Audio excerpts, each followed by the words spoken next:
The year was 1964. The place, a Spanish bull ring. But this was no ordinary bullfight. The man in the ring alone with the bull was not a trained matador, but a scientist.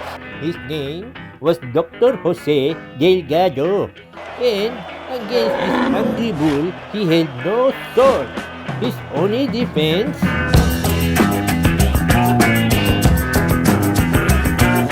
Delgado had implanted his Stimoceiver invention, an electric radio control device in the bull's brain.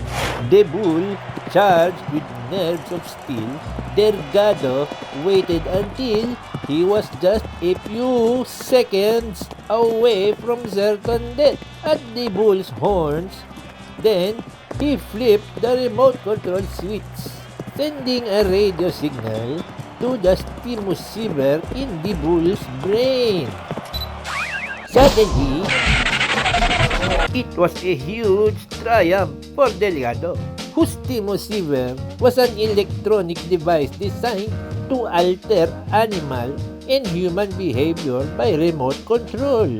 Abot kamay na natin ang teknolohiya na magdudugtong sa utak at computer.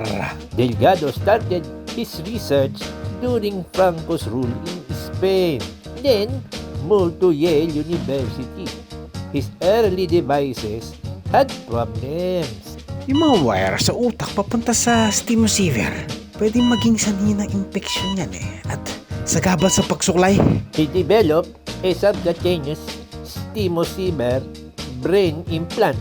He tested it on monkeys with great success. Sayaw! Mama muntik mutya! Sayaw! Delgado became interested in EBS, electro-brain stimulation, after an early apprenticeship with a famed lobotomy specialist. He said, Medyo nangangamba ako Ang daming nasisirang frontal lobe. Delgado used the Stimoceiver for therapy, but his real interest was behavior control. He experimented on patients. Dr. Delgado, your Stimoceiver allowed me to stop my epileptic seizures. Mahusay! Ngayon, tumilaw ka parang matandang. As for the ethical implications, Ikinakatakot nila na ang teknolohiyang to ay magbibigay daan sa banta ng hindi makataong pagkontrol sa mga tao ng ibang tao na parang remote control. Pero ang panganib nito ay walang katotohanan at malabong mangyari. reportedly, however, Delgado received funding from the CIA, which ran a secret mind control research program. We must create the perfect agent who will do exactly as we command. Tumpak! Isang Manchurian candidate. To Delgado, all human conflicts were rooted not in economic, ethnic, or political strife, but in the brain.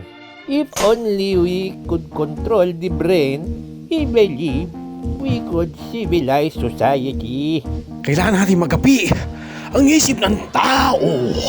Ito ay ang mekanismo sa utak natin kung bakit tayo naging mabait at gago at nagbibigay sa atin ng kasiyahan at kalungkutan na nagpaparamdam ng puot at pag-ibig. The unrest of the 60s only strengthened his belief. He also experimented in bombarding patients' brain with radio waves, which he said induced colorful visions in his subjects. Woo!